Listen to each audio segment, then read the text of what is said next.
ഗൗരി ക്രിയേഷൻസിന്റെ ദേശീയ സാംസ്കാരികോത്സവം സമാപിച്ചു. മെയ് 1 മുതൽ 5 വരെ രാപ്പാടിയിലാണ് ദേശീയ സാംസ്കാരികോത്സവം നടന്നത്. ഇന്ത്യയിലെ പ്രഗത്ഭരായ നർത്തകരും സംഗീതജ്ഞരും സാംസ്കാരികോത്സവത്തിന്റെ വേദിയിലെത്തി.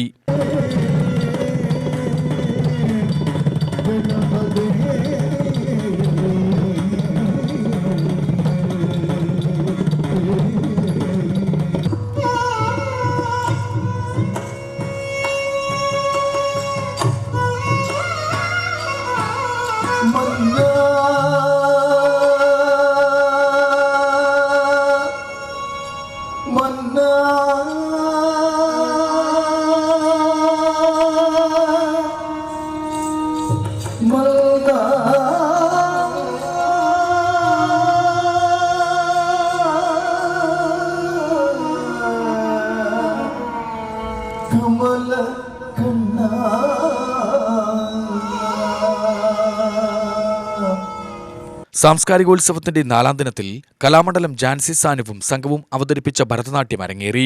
നിരവധി പേരാണ് ഭരതനാട്യ ചുവടുകൾ ആസ്വദിക്കാൻ രാപ്പാടിയിലെത്തിയത്. 5 ദിവസം നീണ്ടുനിന്ന സാംസ്കാരികോത്സവത്തിൽ violin, fusion, music show, Mohiniyattam എന്നിവ അരങ്ങേറിയിരുന്നു. വൈക്കം വിജയലക്ഷ്മി, ഹൃദയ ഹരിദാസ്, നികിത വേദമിത്ര, അർപ്പിത, മഞ്ജു വി നായർ എന്നിവർ വിവിധ ദിവസങ്ങളിൽ പരിപാടികൾ അവതരിപ്പിച്ചു. UTV news, Palakkad.